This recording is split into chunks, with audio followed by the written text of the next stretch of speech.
So yesterday, Joanna Pucciobal, our youth minister, got married. She was married yesterday to Tyler Ojeda right here. And then afterwards, there was the reception, and that's why my throat's a little hoarse, you know, all the screaming, yelling at the reception. And so it was a great evening. Did you guys shut down the bar? Cassie, you know, you guys, okay, it wasn't me. But anyhow, it's a little hoarse here today. But when Joanna and Tyler were married here yesterday in front of the people, in front of the altar of God, they made a promise to each other. They made a promise to each other before God and his people. And they said, Tyler said, I take you to be my wife. Joanna said, I take you to be my husband. I promise to be faithful to you in good times and in bad, in sickness and in health, to love you and to honor you all the days of my life. The promise they made yesterday has become the foundation of the rest of their lives. The Lord has made a promise. Through the prophet Ezekiel, the Lord has promised us. He has promised to raise the dead from their sin. Oh, my people, not you people, my people. Oh, my people, my self-sufficient, busy, resentful, furious, humiliated, finger-pointing, anxious, despairing people. Oh, my people. You can hear an acre of longing in that, oh, my people. Oh, my people, I will open your graves. The grave might be a dead marriage that did not live out those promises.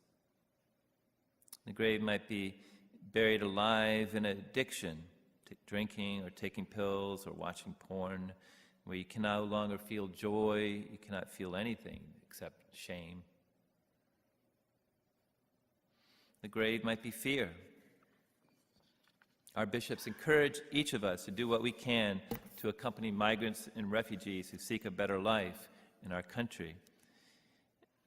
They write, the rhetoric of fear does not serve us well. Our bishops continue, when we look at one another, do we see with the heart of Jesus? Oh, my people, I will open your graves and have you rise from them. This is good news. It's not up to us. It's not all on our backs. The Lord does the heavy lifting. He opens the graves. He has us rise. The Lord has promised to raise us from sin to new life. And then you shall know that I am the Lord when I open your graves and have you rise from them, O my people. The Lord has made a promise. Not only did he make a promise, the Lord has kept his promise. The Lord has fulfilled his promise through Jesus Christ. Jesus told Martha, the sister of Lazarus, I am the resurrection and the life. Whoever believes in me, even if he dies, will live. And then Jesus, standing before the grave of his friend Lazarus, cried out in a loud voice, Lazarus, come out! And the dead man came out. Jesus said it, and then he did it. The Lord has kept his promise. Keeping his promise cost the Lord. Now, we're told many of the Jews who had come to grieve for Lazarus saw what Jesus did and came to believe in him, the Lord of life. While others decided this was the last straw, the raising of Lazarus. And they decided Jesus had to go. So ironically, giving life to Lazarus led to Jesus' own death on the cross. But the Lord was true to his promise. You'll hear on Palm Sunday the shouts of "Crucify him" that lead to Easter Sunday, in the amazing news, he is risen.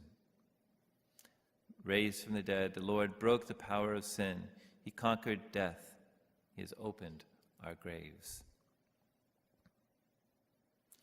Now, we do not know when the Lord makes good on his promise.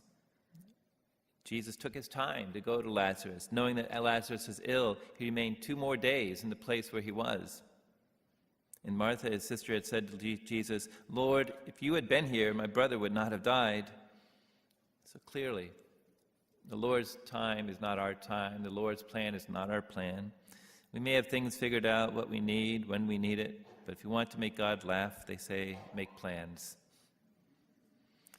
Instead, the Lord asks us to trust him.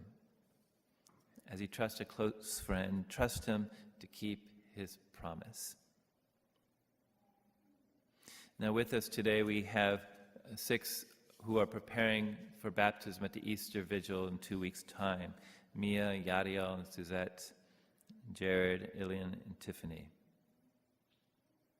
And we'll be praying for them shortly, and that God sets them free and raises them from their graves. I gave them a few weeks ago a special medal that has those words we need to hear in this time to remember the Lord keeps his promise. And this medal is made by our U.S. government, believe it or not, and it's actually a little shiny penny. It's a holy medal because it has words on it, "In God we trust." So Suzette, Mia, Yadiel, Ilian, Tiffany, and Jared, you have your coin, but it's time to give one to everyone else, okay? So on the way out, the rest of you, at the doors, you'll find a shiny penny with those 4 words, "In God we trust." Take one, put it in your pocket, keep it there the next 2 weeks. Rub it. Remember, the Lord keeps his promise.